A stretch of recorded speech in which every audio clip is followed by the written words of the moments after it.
يا أيها الذين آمنوا استعينوا بالصبر والصلاة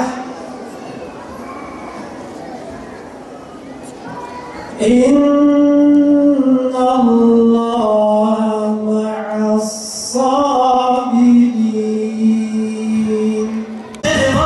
Çıkmış bu yola bir mübarek destan yazılır şimdi.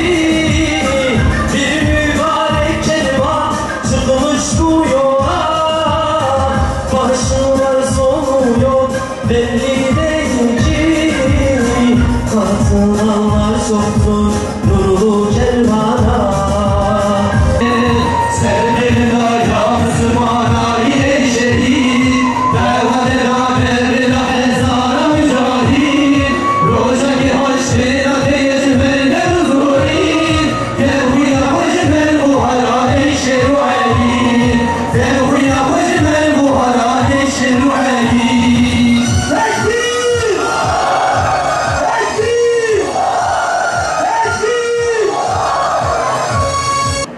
Kendiler şehit olur olmaz hemen dönerler dünyadaki yakınlarına, dostlarına, akrabalarına, henüz yaşamakta olanlara müjde verirler. Gelin, gelin.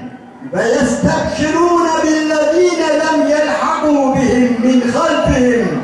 Evet, onlara gelin, gelin şehit olun. Rabbim ne veriyor bir bilseniz. Yani Rabbim kendi yolunda canlarını verenlere ne verdiğini bir bilseniz. Gelin ne olur kardeşlerim. Onun için şehadet makamını böyle basit bir makam olarak görmeyin. Daha dünyadayken adını koyar Allah. Bunlar ensarullah. Bunlar Allah'ın yardımcılarıdır. Bundan daha büyük bir şeref olur mu? Dikkat edin. Allah'ın dininin yardımcıları demiyor kardeşler. Allah'ın yardımcıları. Evet, alemlerin Rabbi olan Allah. Kun feyekun emriyle her şeyi bir anda yok edebilecek olan o yüceler yücesi Allah'a ula yardım ediyormuşuz gibi bize o ismi veriyor. Bu ne büyük bir şeref. Evet, ensarullah. Ensarullah olmak gerçekten Allah katında bir insanın yücelebileceği en büyük bir makamdır. Onun için bu makamın kadri kıymetini bilelim aziz ve muhterem kardeşlerim. Lem yelhaqû bihim min halfihim. Yani kıyamet gününe gittikleri zaman demiyor. Henüz dünyada yaşayan yakınlarına seslenirler diyor. Daha dünyada yaşıyor ötekiler.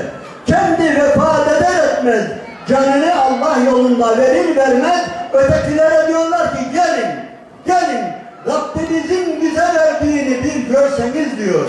Hani Yasin suresinin 2. sayfasında Habibi Neccar olayı var ya, ve câe racülün min aksal medine var ya, o şehrin köşesinden koşa koşa gelen bir adam vardı hani. Oyun İttebi'û men lâ yes'elikum ecran ve hum mühtedûn. Sizden bir ücret istemeyen şu Allah'ın Resullerine, şunlara uyun diyen bir adam var ya, orada kavmine ayaküstü nasihat eden bir adam var ya, uyun, uyun şu adamlara, bakın bunlar Allah'ın hidayeti üzeredirler, uyun, sizden bir şey de istemiyorlar, bunlar dünyevi bir şeye oynamıyorlar, bunlar Allah'ın adamlarıdır, ey benim kavmim, uyun bunlara.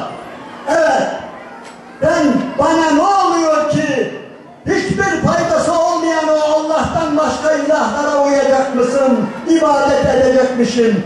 İyi duyun, şahit olun ki ben Allah'a ibadet ediyorum, ben Allah'ın kuluyum diyerek orada şehit edildi, dikkat edin, şehit edildi. O da aynen şehit edildi ve denildi ki diyor ayette, قِيلَ دِخُلِ الْجَنَّةِ gir cennete denildi diyor. قَالَ يَا لَيْتَ قَوْمِي يَعْلَمُونَ bima gafarali Rabbi ve cealeni minel mukramin. Ve benim kavmim bir bilseydi diyor, şu anda beni öldüren, beni şehit eden kavmin bir anlasalardı, bir görselerdi, bir bilselerdi Rabbimin bana neler